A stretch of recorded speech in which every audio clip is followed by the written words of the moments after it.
So today we are actually beginning a brand new series I'm super excited about. It's entitled The Fundamental List. And I love this title. I did not come up with it, but I love the title, The Fundamental List, instead of The Fundamentalist. Get it? Got it? Yeah. Oh, good. Okay, yeah, I thought you did. The Fundamental List, recovering the essentials of our faith. And in this series, the next few weeks, here's what we're going to attempt to do. We're going to attempt to answer the question, what must one believe in order to be a faithful follower of Jesus? Not what must one do. We talk about the do part all the time, and if you're new to our church or you're watching online for the first time, this is a group of people who aren't just about believing, we're about doing, because doing is what makes a difference in the world, not just believing. Believing doesn't make any difference. But at the same time, it's important to ask this question, and I'll explain why in a minute. What must a person believe in order to be a faithful follower of Jesus? What's essential? Or to the title of the series, what's fundamental? What's the bare minimum? What's the can't do without, the can't be without? And what makes this so confusing for so many people, and maybe for many of you, and I think at some point in all of our lives, we all kind of bump into this. What makes it so confusing is the Christian faith is like a giant house made up of large living rooms. Just living rooms, okay? And each has a double door leading to the outside world because all of these living rooms are trying to invite people into their version of the Christian faith. But each one comes, and there's these little passageways between all the different rooms because people are constantly changing churches and changing faith traditions. And each one of these, the challenge is, and this is just these are just a few of many, many, many more we could add. But each one of these faith traditions, each version of Christianity, whether it's a denomination or a sub-denomination or independent churches, each one of these comes with their own terms and conditions, right? Their own traditions, their own expectations on how you behave, their expectations in terms of how you worship, their own translations of the Bible in some case, and their own interpretation of their translation of the Bible. And the main thing that all of these have in common, there's really two things they have in common, but the main thing they all have in common is each one of these is absolutely confident that they're right. And everybody else is not right, or half right, or misinformed, or confused, or uninformed, or maybe misled. And the truth is, including our faith tradition, our network of churches, the truth is, all of us are probably wrong about some things, but hopefully we're not wrong about the essential things, the fundamental things, the kind of bottom line things that you have to believe in order to be a faithful follower of Jesus, the essential things. So the question is, what is actually fundamental? What's actually indispensable, necessary, crucial, can't be without, central? We're gonna talk about one of those today. And what's absolutely required to believe in order to be a faithful follower of Jesus. But equally as important, in fact, maybe because of what's happening in our culture, even more important is this question: what's not? What's peripheral, right? What's just cultural? That's just the way we do it in our culture, and before long we think, well, this is essential. What's comfortable? Well, this is how I've always done it. This is how our church has always done it, but it's not necessarily fundamental or essential. What's fashionable? There's this phrase that I really don't like, the modern church movement, and we have been considered one of the leaders in the modern church movement. But the modern church movement and the way that we do church is just kind of fashionable. It's sort of trendy, but if we're not careful, we think, no, this is the way to do church, and if you do it any other way, maybe you're not doing it right. What's traditional? This is how we've always done it. And if you leave this, then maybe somehow you're leaving what's true and leaving the actual faith. And then this last one, what's harmful? And here's why this is so important. And this is why we're gonna spend a few weeks talking about it. You're familiar with this phrase, don't throw the baby out with the bathwater. I actually looked this up. I wondered where this came from. This is actually a 16th century German idiom that serves as a warning. And so here's kind of a clunky definition of how this word picture is to serve as a warning. So I'll just read this to you. In your zeal, in other words, this is what it means not to throw the baby out with the bathwater. In your zeal to rid yourself of something unwanted or harmful, and we should all rid ourselves of things that are harmful for sure, right? In your zeal to rid yourself of something unwanted or harmful, don't inadvertently or don't accidentally rid yourself of something valuable and important. That in your zeal, in your passion to rid your life of something unwanted or harmful, be careful that in the process, you don't accidentally rid yourself of something valuable and important. And the reason I wanted to talk about this is currently in our culture, way too many people who grew up in church and grew up with faith and have embraced faith somewhere in the past, way too many are throwing baby Jesus out with the bathwater. And we need to stop that. And I want to help you stop that. But it's understandable as to why you do that and why we have a tendency to do that. So I'm not being critical. And here's why. Because in every generation, and this is hard for us to imagine, because we think it's just our generation, but in every generation, going all the way back to the 2nd century, I mean, Christianity just, is having its first birthdays, and suddenly what we're gonna talk about for the next few weeks raises its ugly head.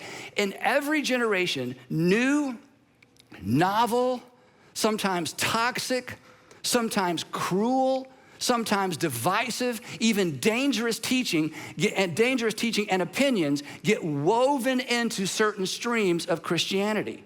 And these new and novel ideas are often elevated to the status of doctrine and dogma. This is what you have to do. In theology, this is what God says. Non-essentials become essential. Non-fundamentals are treated as fundamentals. And if you're in a tradition where this has happened, a church tradition where this has happened, whether it's a denomination, a group of churches, Protestant or non-Protestant, whatever it might be, when that begins to happen, when you reject one of these non-essentials that's being treated as an essential, when you walk away from, or when you begin to question what has become dogma that shouldn't be dogma because it's really an add-on, it's something that's been added to. When you begin to question those things, you're considered a non-believer. You're considered a fake Christian. You're considered an unfaithful church person. You're out. And you may be considered out even though what you were considered out over isn't even an essential or a fundamental to the Christian faith. And the reasons we know sometimes that these things aren't essential, and this is where we're going, is when you hold them up against Jesus as we find him in the Gospels, when you hold them up to the life and the teaching and what Jesus modeled, when you hold them up against the behavior of Jesus, as we're gonna see, when you hold them up against what Jesus prioritized and what Jesus did not prioritize, it becomes clear to you, clear to us, wait a minute, this is just how you do it. This is just what you expect of your people. But that's not fundamental to Christianity. That's not essential to Christianity. That's some sort of add-on.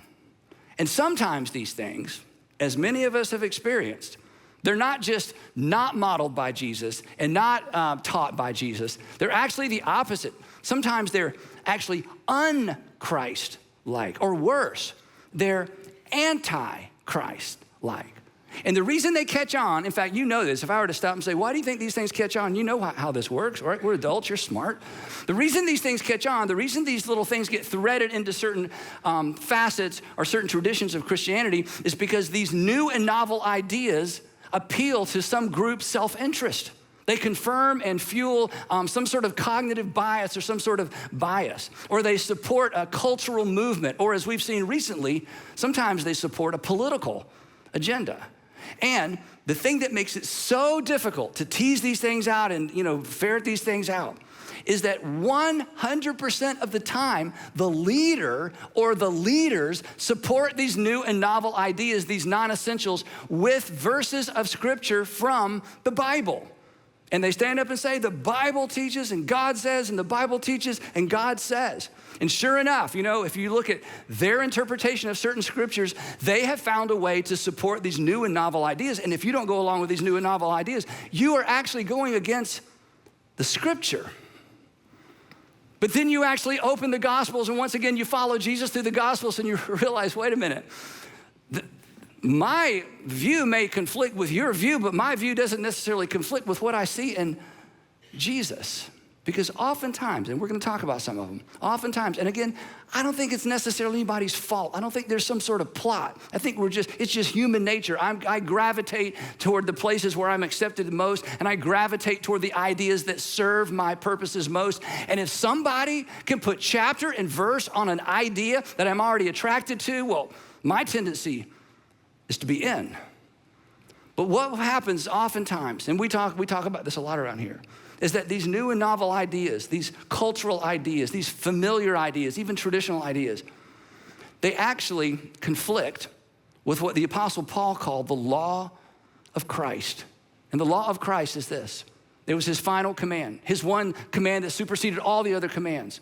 If you're gonna follow me, he said, you love other people the way that I loved you, and you love your enemy. If somebody considers you their enemy, you do not have to return the favor. In fact, if you're gonna follow me, Jesus says, you don't return the favor. And sometimes these new and novel and trendy ideas, again, held up against the teaching and what Jesus modeled, they just begin to fall short. But if we're not careful, we will treat them as essentials and fundamentals until they no longer work for us.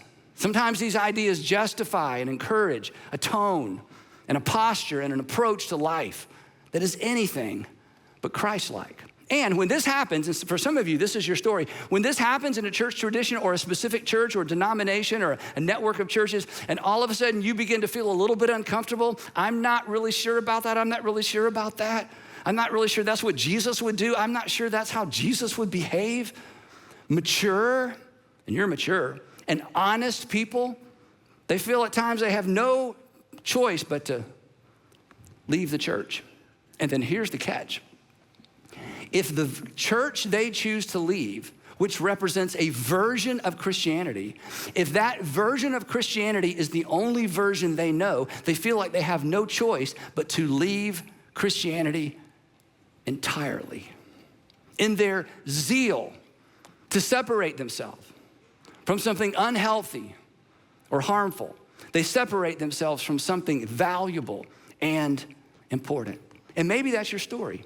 Here's a story I've heard so many times, I can't even remember how many times I've heard the story that goes like this. My father won't have anything to do with church, and I'm not sure why. Well, what happened? Well, he won't exactly tell us, but something happened back there. He had some bad church experience. He won't have anything to do with organized religion. And we've said, Dad, look, hey, there's different kinds of churches. He's like, nope, never gonna step foot inside a church again. Something happened. And he had to distance himself from something harmful, something unwanted. But in doing so, maybe he walked away from something valuable and important. Or maybe it was your mom. Because your mom went to your priest or your mom went to your pastor and said that your stepfather was abusive. And the priest or the pastor said, well, you have to go home and you have to submit. And this is what the Bible says and this is what God wants you to do. And it almost killed her. And she'll never have anything to do with organized religion again. And neither will you. And who could blame you? And now you wonder, is Christianity or does Christianity have anything? Does Christianity offer anything valuable and important? And if that's you, I gotta tell you, I've been doing this a long time. I understand. I understand why you threw baby Jesus out with the bathwater, because your church tradition and the theology you were handed and your church experience made it impossible for you to distinguish between the two. And that happens all the time. But a lot of people don't leave the faith, they just leave church, right? They deconstruct their faith. And this may be you as well. And again, this isn't necessarily a bad thing. You stepped away from organized religion to rethink your faith because you still believe. You still believe in God and you still hold Jesus in high esteem. In fact, you haven't really changed what you believe about God and Jesus. It's just the whole organized religion and the church tradition, it just didn't seem to line up. And now you're kind of in no man's land a little bit. You had to step away from organized religion and kind of catch your breath to figure out what is fundamental and what's not, what is essential and what's not. You had to figure out what you needed to leave behind, and you're pretty confident what you want to leave behind, because if that's the way you have to treat people in order to be a Christian, I'm not sure I can be a Christian, or I can't be that kind of a Christian, because I don't think Jesus would treat people that way. I don't think Jesus is gonna send my brother to hell. He's one of the finest people I know. I just have to step away and think about this. You know what needs to be left behind. And if you know what needs to be left behind, look up here. Good for you, mature of you, honest of you. In fact, you're honest enough to acknowledge that a faith or a faith tradition or a church, a faith that can't be questioned, it can't be trusted. And now you're trying to figure out, what do I hang on to? So I'm gonna tell you right now what you hang on to. You hang on to baby Jesus. Let's close in prayer. No, that's right. You got it. In fact, I kind of wanted to put hang on to baby Jesus, baby. I think somebody should write a song about that. You hang on to baby Jesus. Even if you feel like you're having to let go of everything else, don't you let go of baby Jesus when you're throwing out the church and the church tradition bathwater. Now, here's what makes this really difficult. And this is something that we're really trying to do a good job of when it comes to our high school ministry and our high school seniors in particular. Traditionally, the church hasn't left space for people's faith to grow up, or the church hasn't created space for people to question their faith. In fact, most church traditions often mitigate against allowing people's faith to grow up. We don't allow space, we don't provide space because every church tradition has a box. This is our box and it's the God box and God's in our box and this is how God operates. And if you don't think God operates the way we think God operates, then you're not a God person. You have to go somewhere else. And everybody has their box. But at some point along the way, all of us have questions and all of us should ask those questions because a faith tradition or a faith that can't be questioned can't be trusted. But sometimes it's difficult within a faith tradition to create the space for people to ask those necessary questions without feeling like they have to leave or step away in order to ask the questions for fear of how they'll be treated or fear of how they'll be chastised. So we don't provide space oftentimes for people to determine what's essential and what's traditional, what's comfortable, what's tribal, what's simply familial. Karen Armstrong, I've read about 6 or 7 Karen Armstrong books. She had a terrible church experience when she was a young lady, young girl, and consequently sort of stepped away from organized religion forever, but wrote a lot about religion, all kind of world religions, and she's brilliant. And I was reading one of her books and I ran across this quote. I've shared it with you before years ago. She says this, she says, "We all learned about God about the same time we were told about Santa Claus, right? We all learned about God about the same time most of us learn about Santa Claus when we're children." Then she says this, "But while our understanding of the Santa Claus phenomenon evolved and matured, our theology remained somewhat infantile. And that is the church's fault. Because if we don't create space for people's faith to grow up, eventually, as I'm going to illustrate in a minute, their people's faith gets cul-de-sac. Here's my observation. A faith that is not allowed to grow up will be deconstructed intentionally or eventually. That a faith that is not allowed to grow up and take into consideration the entire world, not just the church tradition world, will eventually be deconstructed. Either intentionally, a person decides to step out and begin asking those questions, or eventually, because a Sunday school faith and infantile faith cannot hold up under the rigors of adulthood in the real world. Either we do it or life does it for us. Faith that doesn't grow up can't stand up to the rigors of life in a broken world because life is too hard on that kind of faith. Life is too hard on simplistic, unquestioned, unexamined faith. Faith that goes unexamined and unquestioned. Again, it gets cul-de-sac. Here's what I mean by that. So, you go to a church and it's like, God parted the Red Sea and all the good guys went through and then the sea closed up and killed all the bad guys. And you listen to that and you're thinking, wait a minute, I feel like the sea is closed up on me and all the good guys are winning. And every time I ask a question about it, people look at me like there's something wrong with my faith. I feel like I'm the one who's drowning. My life narrative doesn't fit with the biblical narrative as the biblical narrative has been explained and presented to me. Hey, I was told that I'm David and all my circumstances and all my fears and all my physical issues and my relational issues are Goliath. And if I just have enough faith and I just face down my Goliath, God is gonna give me victory like he gave David. And I'm telling you, Goliath is winning and David is losing and I don't know what to do. This isn't working for me. And if that's you, I have some great news. Follow Jesus through the Gospels. And he interacted and interfaced with people like you constantly. In fact, he went out of his way to talk to the people for whom the religious system and the promises they had been made weren't working out for them. So if you find yourselves at odds with, I still believe, but the tradition I was raised in, the church culture I was raised in, I'm not sure it lines up with reality. That's okay. There's nothing wrong with you. You're mature. You're asking good questions. You may have stepped out and stepped back, but the good news is you're still in some ways leaning in. So In this series, we're gonna do our best, I'm gonna do my best, to strip Christianity back to the sticks, all the way back down to the foundation, and ask the question that I mentioned at the beginning of the message. What must one believe to be a faithful follower of Jesus? What is essential and what's not? Or to put it a different way, what's baby and what's bathwater? So, let's get started. We're gonna jump into the first one today in our remaining few minutes. Now you gotta use your imagination, okay? We're going back in time to the year 30, AD 30. AD 30, there's no church. There's no the Bible. There's no hymns, there's no choir. There's no Christian theology, there's no systematic theology. There's just the law and the prophets, there's Torah, there's the temple, there's the priesthood, there's Roman occupation, and there's this unusual rabbi from Nazareth who is drawing enormous crowds everywhere he goes. He tells sometimes helpful and sometimes confusing stories. He seems to be just confronting the status quo and calling out the corruption in the temple and the corruption in the entire religious system. And some people love him and some people hate him and some people are just confused by him.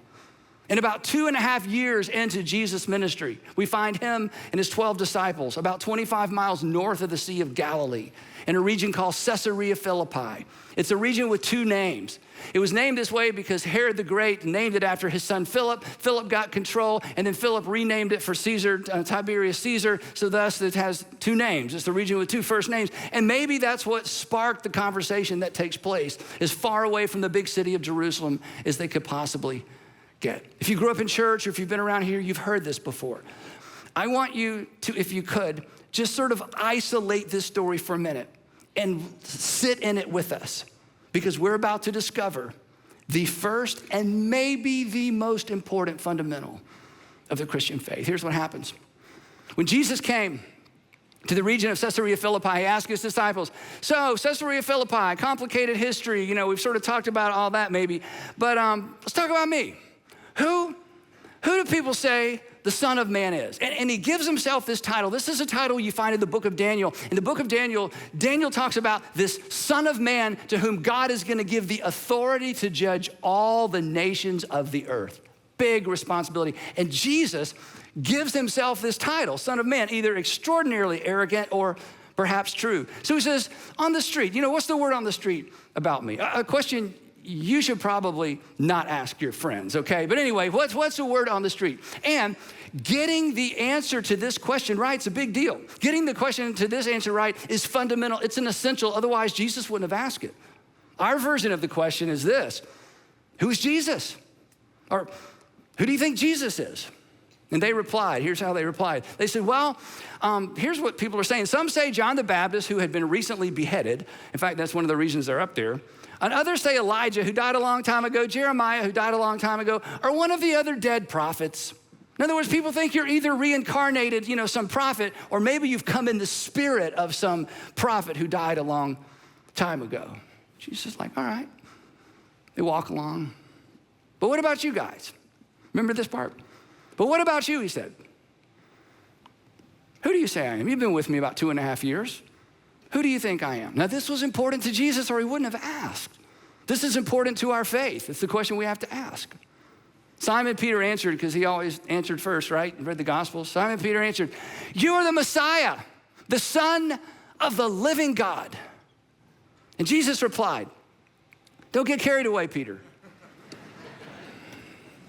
Seriously, who do you guys think that I am? That was kind of a Bible quiz. Those of you who laughed knew it's not in there. The rest of you are like, wow, yeah. Okay, anyway, which was a terrible thing for me to do to you. Anyway, so that's not what he says. So here's the point. Remember, we're tuning out everything else we know. We're in this moment. Peter's answer is a lot. Messiah, anointed one. Every king, a priest or prophet, would pour oil on a man's head to make him king. He's saying, no priest, no prophet. I believe that you are God's final king. that God has chosen you to be the king of the entire human race, that God has anointed you as king. And that's why you're his son, because it's a dynasty. And God, who is king, has made you his king and has anointed you as king. We believe you're not a Messiah. I believe that you are the Messiah, and in some unique way, God's son in a body, standing out in the sun, in sandals, walking everywhere you go. Pause, okay? You with me? Regardless of your faith system, regardless if you're a Christian or not, I just want you to think for a minute. What if that was true? What if that's true? What if that's who Jesus is? What if Peter was right? Shouldn't the entire population stop and stare? Shouldn't people just bow and worship? Shouldn't people say, shh, I don't want to hear you. You talk, Jesus, you just talk. Because if you're God's final king, if you're God's representative to the human race on earth, then everything you say is as if God is talking through you to us. What if that's true? I mean, there's only one response. You say yes. I don't know what the question is, Jesus, but the answer is yes. He's Lord. He's King. He's everything. Acknowledging who Jesus is and getting that right, acknowledging who Jesus is and what Jesus means to you, what Jesus means to us, and what Jesus means to everyone. It means Jesus is, to quote Crawford Loritz, Jesus isn't a reference point. Oh, I believe in Jesus. Jesus is everything. He is our king. He becomes the center of everything. Think about this. Anything he said is as if God was speaking. Would you like to hear God speak? Would you like to know what God thinks about things? Jesus walked around planet Earth and said, I'm here so you can know. We're going to talk about that in a few weeks. This is fundamental. And here's the most amazing thing. Jesus doesn't blink. Jesus doesn't dumb it down. Jesus doesn't back off. He leans in and he says, blessed are you, Simon, son of Jonah, Peter. For this was not revealed to you by flesh and blood. In other words, Peter, you're smart. You're not that smart. You're insightful. You don't have that much insight. You ready for this? I'm not saying it's true, but what if it's true? I think it's true, but we're not there yet. What if this is true? This was revealed to you, the fact that I'm God's final king. This was revealed to you by my Father in heaven. Peter, you are exactly right. You are in the presence of God's final king. I am God's unique son. And in that moment, I think they believed him. But in time, they would unbelieve. And do you know why they would unbelieve? Because they too had a God box. And in their God box, God always wins. God's Messiah always wins. And when Jesus was crucified, the narrative no longer fit their box. And they walked away with their box and they unfollowed Jesus.